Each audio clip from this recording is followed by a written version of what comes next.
So before we kick off with this episode, we would like to do this at the start rather than at the end. And we just want to say to everyone, firstly, thank you for being with us this year. We've had a great time doing the podcast. This season's continuing for another few months, so stick with us, please. But we just wanted to take an opportunity to say to you, if you celebrate Christmas, have a fantastic Christmas with your friends and family. I'm sure you deserve it and you're going to really enjoy some time out. But even if you don't celebrate Christmas, the downtime and the time with friends and family. Wonderful. Yeah, it's a really lovely time of year. And, you know, hey, we made it. Brilliant. Ho, ho, ho. Yeah. You've made it through the year. So, no, everyone's about to switch off, take some time out, and we just wish you a really lovely time with your friends and family. Thank you ever so much. Let's get into the episode.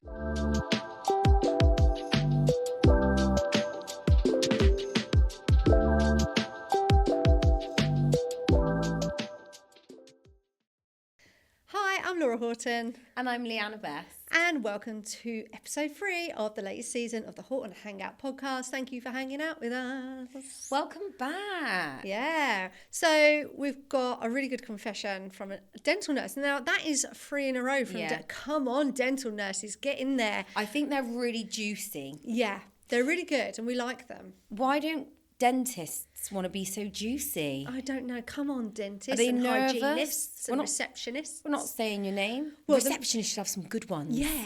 The last season, we had really juicy ones from receptionists, treatment coordinators. Yeah. Now, so far on a run of nurses, not an issue. They're great. But yeah, let's keep them coming, please. Right. So we are preparing for actually our next podcast, which is with our guest, which I'm really excited about. I'm really excited about our guest. Really excited about. So if you're watching us on YouTube, the set will change just a little bit slightly. That would be really cool. But for now, it is just me and you together. Just me and you. What's that song? Just the two of us. That's it. And what's that other from that advert? We just want to be together. You're probably too young to remember that. Oh, God. We just want to enjoy the garden. I feel like I know it, but I can't remember. That's my Brummie accent. That's good. I Prudential. It was a Prudential advert for pensions. We just want to be together. No, I don't remember it. Okay. So I've just completely aged myself here quite significantly. You're not that much older than me. No, I know, but obviously 6 years is a big difference. Maybe it was... I just didn't take any notice. I know. If I called up my husband now and went, we just want to be together, he'd know what I'm on about. Well, you know, if I rang up my mum and said it, she'd be like, "We just want to enjoy the garden," and she'd do a really good Brummie accent because that's the area that they grew up in. I love the Brummie accent. Yeah, it's good, isn't it? I really like it. The real. Oh God, what do they call it? The Black Country. Is that right? Yeah. Really strong. Yeah. Love it. Love an accent. I do. Me. I like that. I think that's nice. I don't like my accent. Why? I like your accent. This is my Somerset. Yeah, that was more Irish. So hard to I don't even think you've got a Somerset accent. You've not got what we would call in Essex it would be more like a farmer accent. You haven't got that at all. What about my accent? Listen to me. I sound really it's very consistent. Mine drops in and out, and I think I must do like a stage voice that I don't know that I'm doing. Maybe. But that's embarrassing when I'm doing training. They're like, where are you from? Are you from Bristol? But the same with me though, because I lived in Nottingham before we moved down here. Yeah. And sometimes I can be talking and I don't know, but I've said a particular word, and someone will say, "Oh, where did you used to live?" So I might say, "Oh yeah, one of my classics is basket." I still say basket instead of basket. Basket. Yeah, you would never say that. I say basket all the time. Oh, I must get a basket. It's just stuck there. And there's other words that come out on occasions. And do you know what? Now you've said that, I swear I've heard you say I've seen it, like instead of seen. Oh, probably. All sorts of poor grammatical issues. No, it's an accent, isn't it? Yeah, it's accent. But I've only just thought of it at this moment. Yeah. There's something. And what's that other word that I know people say that I try not to say? I can't think what it is now because this is obviously just on the whim chit chat. Yeah. It'll come back to you. May as well is the saying. Yeah. But what I grew up with is may as well. Something like that. May as well. And it wasn't until I was probably like... You were saying it as one. Yes, Yeah. but it's May as well, not me as well. Yeah. That's definitely, and any people are probably watching this from Nottingham and other Midlands areas going, I've never even heard of that, Laura, but it's definitely something I grew up with. People do say weird things. Koo says when she's on the phone and say Caleb is trying to get her attention, she go, a minute. Not wait a minute. She goes, a minute. Abbreviations. I'm like, what are you saying? Yeah. Oh, just a minute. Like, wait a minute, but she's dropped it. Someone sent me an abbreviation in a WhatsApp message the other day and I didn't know what it meant. I hate that. I hate when people do it in real life, face to face, and you think, IDK. I don't know. Oh, yeah, I do know that one. Yeah. But I don't know what this was. It was 3 letters I'd not come across before. And I thought, oh, God, this person's so cool. And I'm obviously not. I don't know what that means. Haven't had time to Google it and look at it. Oh, you haven't? No, I let it go. I just replied with yes. I just don't abbreviate. But the young generation nowadays, they say it. Yeah. Lol. Yeah. I would never. I don't think they say lol. No, they do. Do they? You act like you know. Like, no, surely that's not cool. LeMayo. That's wrong. No, L-M-A-O. surely they don't. LeMayo. No. I don't think anyone says that. I think I just made that up. They can't be. Because that's rubbish. The kids today can't be out. That's not cool. I tell you what. OMG. Everyone says that. OMG, yeah. My little boy has got into using the word bro. No, and my daughter. What is this about? Bro. It's very disrespectful. Yeah, he called me bro the other day. Awful. Wow, I tell you now. I said, you do not call me bro. And he said, yeah. And also, he got a new quad bike for his birthday. And it's much faster than his other one, obviously, because it's bigger. And I said, anyway, it takes my weight. It's one of my questions in the shop. What's the maximum weight for this? Oh, brilliant. I'm 10K under. So I had a go. Now, I was I'm a bit of a wimp, you know, and I was driving it around the garden and I was screaming. Yeah. Not really loud, but because as soon as you pull the throttle, because it was on the highest setting, and I don't like that. No. So I was going, and he was filming me, and when I watched it back, he went, God, bro's only going like 4 miles an hour. Yeah, what is that? I was like, don't talk to about your mother like that, bro. And he's 9. Yo, bro. It's got to be something that's obviously a trend for their age. Yeah. Because Drew doesn't really watch anything like that. Wow. It's quite grown up as well for their age. Yeah. But she said it the other day. We were watching a film and she went, bro's screaming. And I was like, well, it's a cat, Drew. It's not a person. You can't say bro. Yeah. But then I've noticed it around. Yeah, they're all saying bro. I think it's rubbish. Yeah, you know, and I think, well, this is quite chavvy. Yeah, no, it is. And I don't like that. No. Really don't. Don't embarrass me when we're out and say bro. No. Oh, no. No, that wouldn't happen. He knows he would not be able to use that word outside the house. That would just be awful. Bro's going 4 miles an hour. Might be able to clip it in. Brilliant, you should. For a laugh. You should. Oh, dear me. Right, okay. So, newsy bits. News bits, yeah. So, I thought it would be really good to talk about the Serena Williams advertisement for Ozempic. Yes. It's all out there at the moment. It seems that everybody thinks that everybody's taking it or on it, shall we say. So, what's your take on it? I think it's going to save the NHS millions upon billions of pounds and give it to anyone who wants it. Get that BMI down, baby. Yeah. And yeah, just take it. I mean, when I wanted to lose weight earlier this year, I did apply for it and I was told I wasn't fat enough.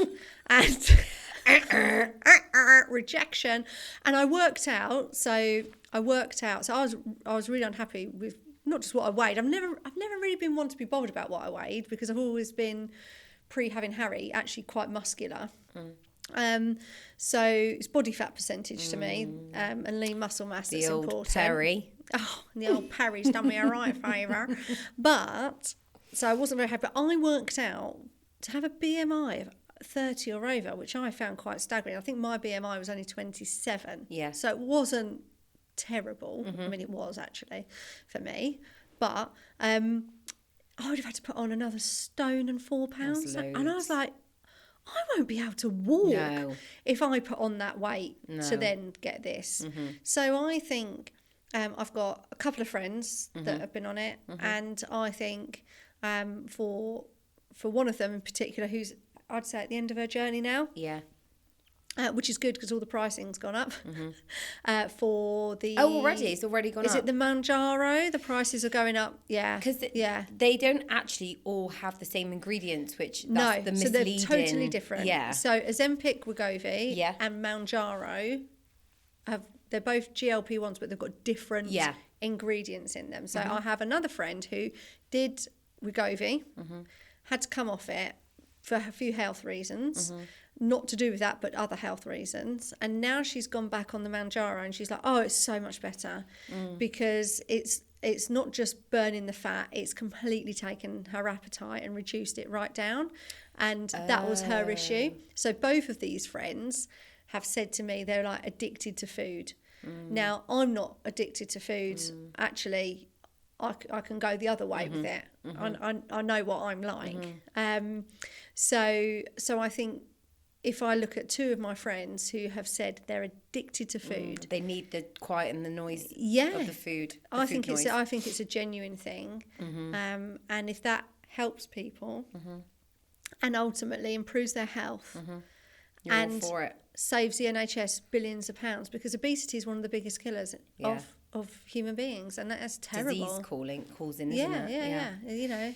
What do you think? I think in terms of her promoting it, it needed to be maybe a little bit more thought out, because obviously her husband's got shares in this particular company. Oh, I didn't know that. So it's like, I don't know, it's what's in it for me, isn't it? Yeah. But when you read her story, I understand why maybe she wanted to go on it. Going back to what we spoke about a couple of pods ago with the side effects of perimenopause.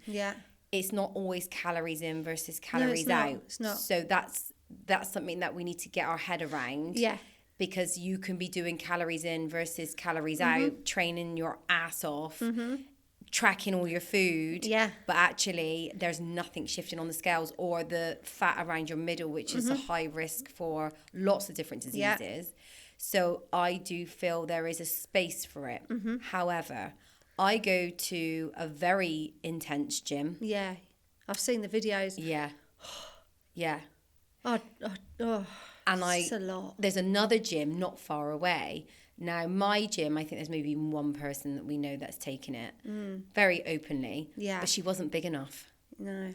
And then this other gym that I know not far away from where we are, it's quite obvious the girls that are on it, because they were never big in the first place. Yeah. And this is where I worry about the access to it. Yeah. Because if you genuinely have a condition of obesity, food noise issues, and it's an illness, I believe, when it comes to not being able to control your appetite and feel satiated, then there's definitely a place for it. As long as it's regulated, you're checked up on, and there's a whole system and structure to coming off of it. Yes. Whereas there's loads of people that use it for the wrong reasons, and they are just lazy. Yeah.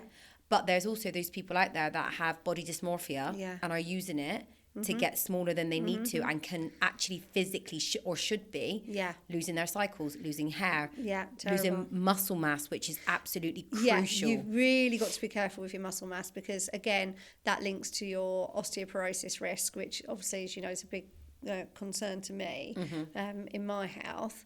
But I think that they are tightening up on it here in this country, which is really good. Yeah. I know another lady, and I just said to her, I said, "Gosh, you're looking slimsy." And that's a nice one. Yeah, I love slimsy. I was like, "You're looking slimsy," and she said, "Oh, thank you. I've lost 7 stone." And I was like, "What? Did you really need to lose 7 stone?" And she said, "Oh yes, I've still got another 3 to go." And I said, "Oh wow, how do you feel?" She's like, "I feel like so much better, my mood, everything," and that sort of struck me, because I think when people say things like, "Oh, I need to lose 2 stone, 3 stone," actually it doesn't look a lot. No, but we don't walk around naked, thankfully. Yeah. Oh God, I'd be so stressed out. You know, and then you've got other parts where, like, I'm taller, you're more petite. So if you were to put weight on, it would show a lot more on you than it does on me. Yeah. So that's a difference.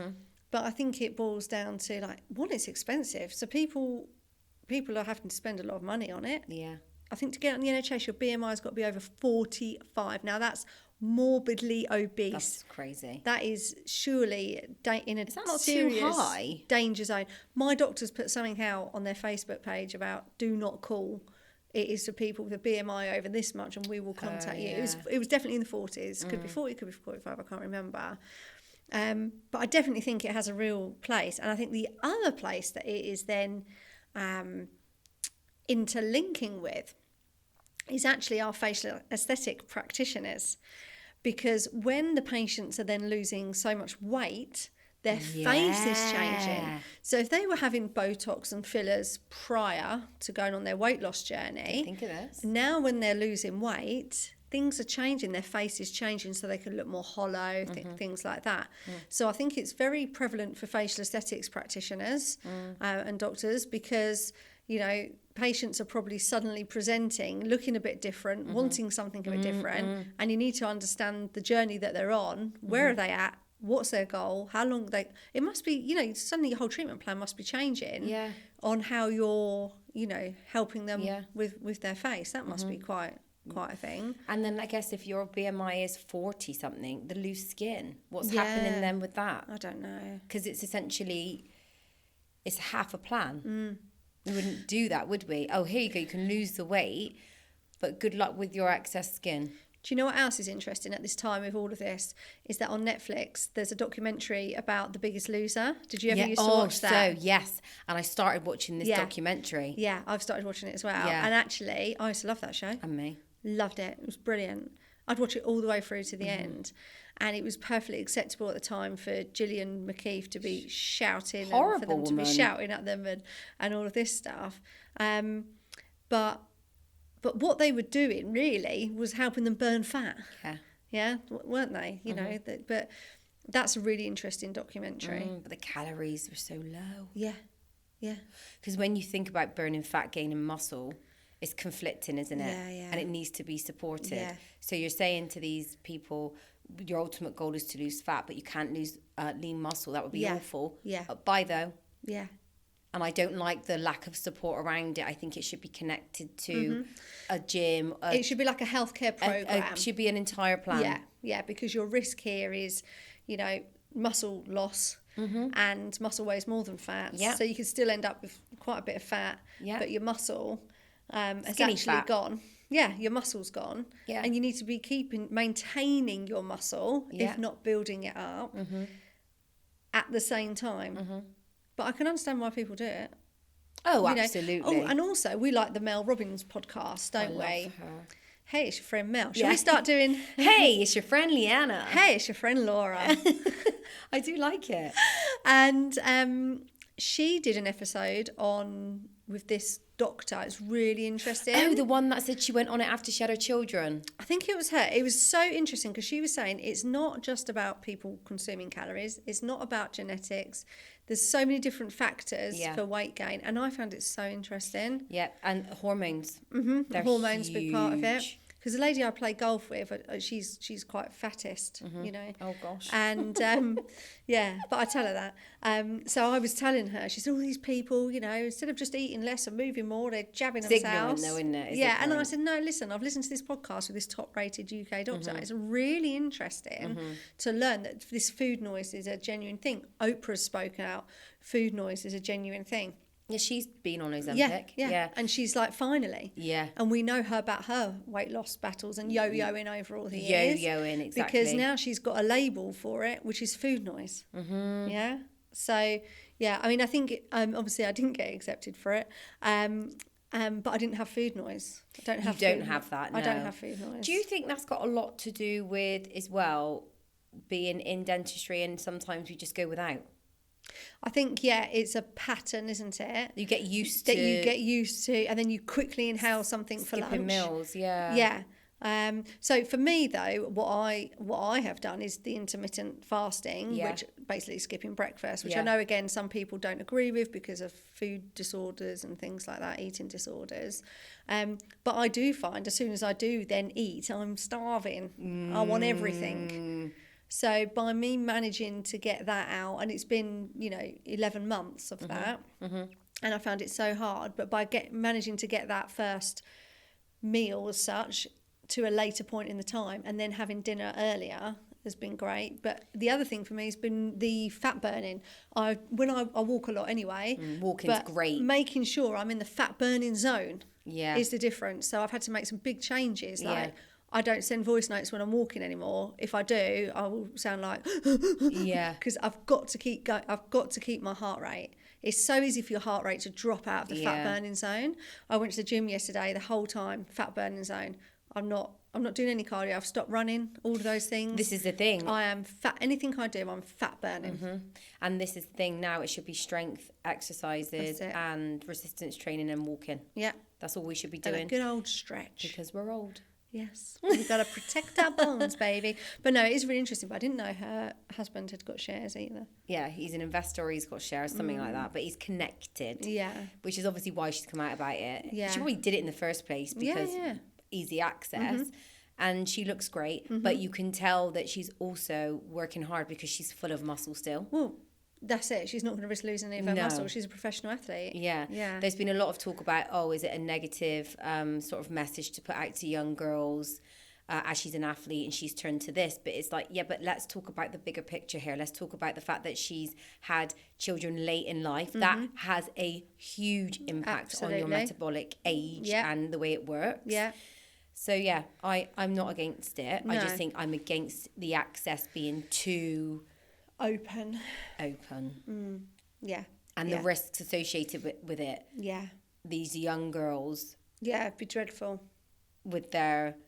Because I also know when I was a young girl, if I could have got something like that, I would have done it and I wouldn't have needed it. But I would have done it because I was so obsessed anyway with BMI. And me. And, actually needing my BMI to be underweight. Do you know what we used to do as well? Eating's cheating. Yeah. Moment on the lips, forever on the lips. What a load of rubbish. Yeah, so, and that isn't the whole point of it. Yeah. And also, if you are talking about sort of hormones, your insulin could be impacted, which that will support. Yeah. So they say microdose it. Yes, that's quite interesting. Like 2.5, microdose it to keep you in a steady state of insulin. I don't know if you can do microdosing though, can you? I don't know much about it. Apparently you can. Look at me, I'm like the professional. She's been on TikTok I've got the shares, you see. She's a shareholder. She's been on TikTok. The problem is though, once you watch one video, that's it, isn't it? They're the algorithm. Bam, bam, bam, bam. So that's how I know about the prices going up. No, it's out on the news as well. Yeah. I don't think that's a bad thing, but I think it's unfair for those people in the middle that need something but now can't access it. It's tough, isn't it? It's a tough but one. It needs to be tightened up. Regulated, definitely. Great conversation. Good one.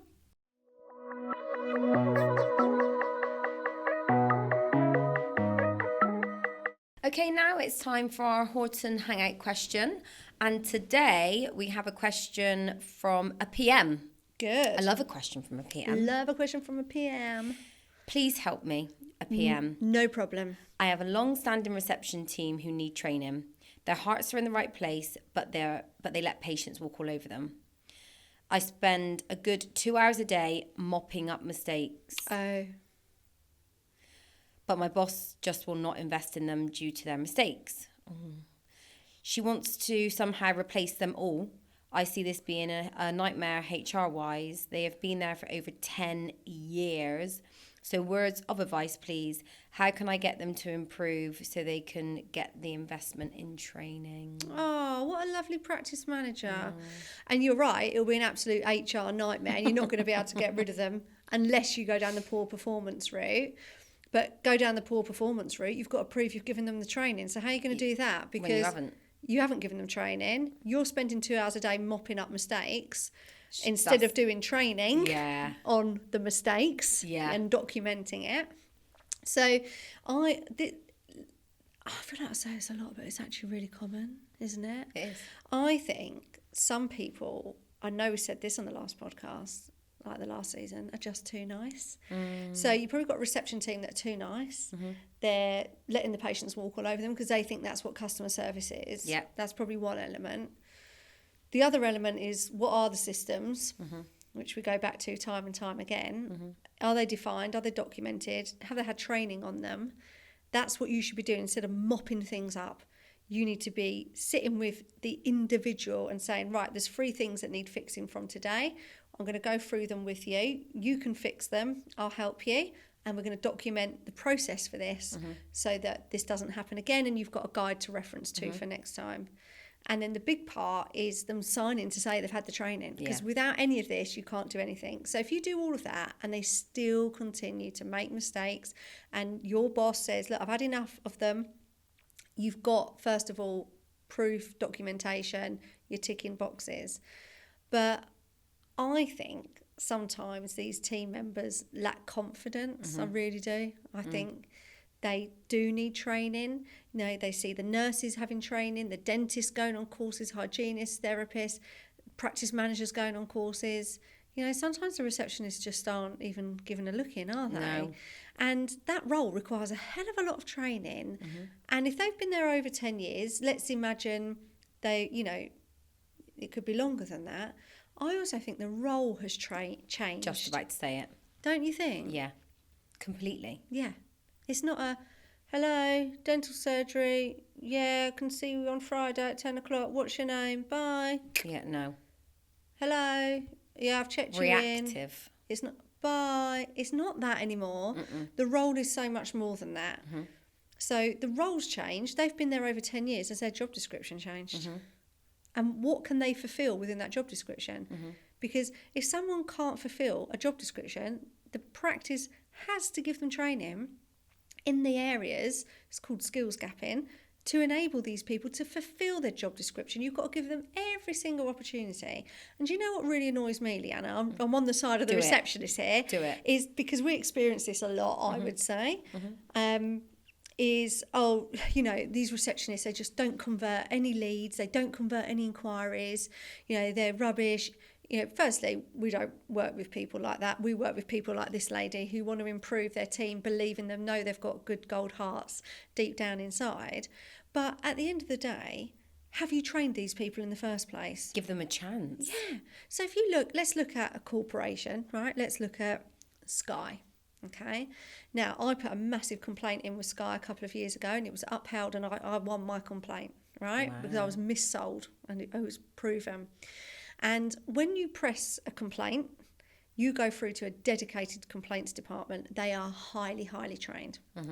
Now let's look at, I left Sky recently. Have gone back. Have you? But with Sky Stream, not Sky Q. So when you press the button you're going to leave, what happens? You go through to a dedicated team who are highly trained in keeping you and getting you to stay. And they're good. They're really good. So when a call is important, Sky won't let just anyone pick up that phone and anyone just deal with it. The only people that can pick it up are the ones that have had the right training. So what's happening in reception is you've got the phone ringing all day. We've got, what have we got on Reception Live? Over 20 different types of calls that come in that we role play on that course, right? So, and there's more than that for different types of practices. So we expect the team to be able to handle every single one of those without even knowing what's coming through. At least at Sky, they know it's a complaint. They know it's someone wanting to leave. In of a the busy system. environment. In the practice, we just got to pick it up and find out. Yeah. And then we expect them to be able to all work in the same consistent manner and deliver the same communication and system without training. Doesn't happen. No. So we have to invest in the team. We have to give the team training. Now, whether that's you as a practice manager giving the training, which I think that's where you should start. And I do get the boss doesn't want to pay out for training. I get it. But you've got to start somewhere. Exactly. And the place I'd start, and again I say this to practices a lot, is the place to start is with us coming into the practice rather than sending these team members on a course. Because when you send one or two on a course, they will come back and they'll have learnt lots of things, but they're going to come straight back to a busy practice and they're not going to be able to implement and they're not going to be able to use their new skills. When it's all done in-house and you have the system and the document and you have all the training and they can start at 4 o'clock. That's the way to do it. Yeah, it is. And I do feel like as well, does it create a negative environment if they are potentially struggling with some aspects of the role? Yeah. Nobody's teaching them because they're getting looked after. She's lovely. Obviously, she's going and mopping up because it's like a mother role, isn't it? Yeah. Or let me just do this behind you and I won't make you feel bad about it. I'll just make sure that there's no sort of repercussions for that mistake. But then they're like, oh, but now I can't ask. Yeah. Because it's been happening. It's like a vicious cycle going round. And now the owner doesn't want to invest because they're still making mistakes. You're being pulled away from your role as a PM because you're too busy mopping up after them, fixing. Yeah, and it is training, because I remember when I first became a TCO, and I didn't know that Kathy, who I was on reception with, I think I might have mentioned this last season, I'm not sure, I know I've told the story a few times. Kathy, who I was on reception with, prior to me starting, she was the TCO. And then I don't think I've heard this before. Yeah, then I've come in. No, I didn't know this for a few weeks. She told me a few weeks later when we were both working together. She said, oh, well, you are. She was so supportive, the most amazing lady. And she stayed at the practice until recently, where she's retired, actually. Wow. And she was so supportive and so lovely to me, a real, cheerleader for me. And then I found out that actually she was doing that job before, and she was just sort of, asked to go back to reception. She could nurse as well. And I could have died inside that day. And when I ended up then managing the two practices, treatment coordinating in both, and needing to train TCOs, because I couldn't obviously do it all, my first choice was Kathy. Oh. And I trained her, and that would have been 2007 possibly, and she's been in that practice as the TCO until last year when she retired. Wow. Why? Because she got the training that she needed to help her flourish and grow. And I think reception's a hard place to work. Yeah, extremely in hard. A busy practice. Yeah. And while I don't take excuses for things like not booking a recall appointment or booking the next appointment or anything like that, I won't stand for that. I won't. Every patient has to leave with an appointment booked. I do have a severe amount of empathy for anyone on reception. Yeah, I agree. I really, really do. But there's still certain standards that are basic. Yes. Such as that. I agree completely.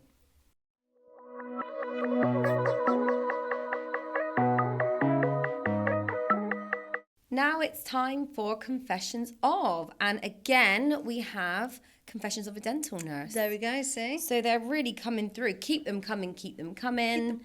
And keep them juicy. Juicy, fun. Shock. I really like the cutesy one that we had about the dental nurse who said, love you, bye. Oh, yeah. So I remember I said I did it on the phone. Yeah, Horrible. So cute ones too, please. Cute, all of them. We'll take anything. Absolutely. Okay, are you ready? Yeah. I once swore at work, something our lead nurse was completely against, as swearing was strictly not allowed. I wouldn't be able to work there. It didn't happen while I was treating patients, but rather during a lunch break when I got carried away telling an animated story about my then boyfriend. I'd already been warned once, and I'll admit it, I did let a few choice words slip again. As punishment, I was made to clean out the practice fridge. A task I wouldn't wish on anyone. Back then, everything went into the same fridge, which meant it contained long-forgotten leftovers of the entire team. Ooh. To put it into perspective, there were 8 surgeries in the practice with 16 clinicians and nurses, plus receptionists, a practice manager, and a few others all contributing to the chaos inside. Oh. The result was a truly revolting mix of mouldy, expired, and foul-smelling food that had accumulated over time. Cleaning it out was the most disgusting job I had ever had. I gagged my way through the entire process. I wasn't sick.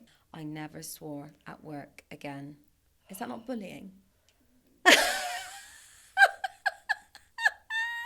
it? It is. It's awful. I'd be eggy bread if she did that to me. I'd have done it, but I would have gone... I don't know. Is cussing. That bullying? It is picking on someone. Because it's a punishment. It's a punishment. I won't be punished in work. He's not home. Punished. We did have a fridge rota, but that was fair. Hang on. Right, maybe, yeah, I was about to say that. Maybe there's no fridge rota? Well, we had one. Oh, it's the most. So the fridge just has to be clean. Look, we don't know when this was from. This could be from back in the day when there was no compliance around fridge cleaning. Look, everything had to be in one fridge. Everything had to be in one fridge. That's an old. Yeah. You're not allowed to do that anymore. That's back in time. That is. Oh God. Oh, you swore go and clean out the fridge. I'd say no. No. I wouldn't. I'd do it because I can't say no. Yeah, Leanna would be like, "Yeah, make me." No, I wouldn't. I know you wouldn't. I would do it, but I'd I'd be cussing the whole way through to myself. Okay. Yeah. And then you'd go home and go, "I've been bullied." Yeah. I've been picked up. It's so mean though. I do feel that's old because of this fridge situation. I'm picking out the fridge situation. Everything was all in one fridge. You're being really intelligent about it. I'm being emotional. Right. So, but still, it's not. It's not ideal. No, surely it's just someone's job, isn't it? Also, to clean out the fridge. Can I just go back to it a minute? Can you just go back over it? Since when did the lead nurse decide who cleans out the fridge? We got a bit of a HR issue. We've got a bit of a few things going on here. I mean, I'd like to know, do you still work there? How long did you work there for? Who else had to clean out the fridge? Yeah. We need more information. We do. But yes, I would say right now, if I had a child, who's 20 years old, well, my stepdaughter, she's 25, if she came home and said, "Oh, you're not going to believe it, I've been made to clean out the fridge today." No. I'd say, that's not on. No. Well, I'd say, one, did you do it? She'd say yes, because she's nice. And then I'd say, well, Your fault. I appreciate you've sworn and it's against your cultures or whatever. Fine. But, really, was it your turn? Were you on the rota? And that's disgusting. Do you know, two things I hate? Sharing. A fridge. Do you know what the next one is? No. Food? Well, no, I don't share food either, but microwaves. Oh, right. I just don't like that staff room situation. But people that have food that explodes and then they don't do anything with it, and the because microwave, they've gone off. I'm going to be sick. I can't talk about it. It actually makes me gag. Do you know what used to make me really angry? Like the roof of the microwave has got dried soup. Anything, just dried chicken bits. Oh, just people that don't clean out the microwave. It's absolutely disgusting. I actually won't use a microwave unless it's mine or my mum's or something. I wouldn't use one in the staff room. I just think staff rooms are actually horrible. Disgusting. All these people eating in one place. I'm trying to think of the worst staff room I worked in. Well, I can think of plenty. I've worked in practice where I haven't even had one. Oh wow. Yeah, there isn't one. You have to sit in reception to have your lunch and things like that. Oh no, I've never had that. I've always had a staff room. No. Most of them have been really good and actually nice spaces, but it's the way they looked after. Yeah. But when I worked with the youngest group and I was one of the eldest, that was awful. Yeah. I used to go upstairs and I used to feel like my mum probably felt when I was a teenager, and she used to she used to explode, and I used to think, oh, she's so angry. But I used to think, why can you be this lazy? Yeah. Why, if you haven't got a dishwasher in your practice, why do people think it's acceptable to put all their dirty stuff into the sink of filled with water? Oh my God, that's my worst nightmare. This is terrible. This is awful. And it's cold. Yeah. Cold and dirty. With bits in it. I can't do it. Whereas they're the type of task. I'd rather clean the toilet. Yeah, same. Than do washing up of that stuff in the sink. Hand into relieve is the worst. Oh God, I'd need marigolds on to do Whereas when I've worked in two particular practices, I won't name them, but both managers would spend time after lunch or just after, say for instance, and clean up. Yeah. Which is wrong as well. It's not fair on them, but obviously it meant that we had a lovely space. And I actually really missed that when I then moved. I was like, God, we need to get a rota going here because this is not working. Disgusting. Yeah. Everyone just clean up after yourselves. It's just much clean easier. up. I think the problem was that we had a short lunch break. Yeah, it does make it harder. So then again, it's rota, isn't it? Rota, exactly. At the end of the day, this person's going to clean down the kitchen and they're going to make sure everything's put away as well. Yeah. Yeah, it's dried up and it's put away. And the fridge needs to be used safely. It's not even about it just being a space to put food.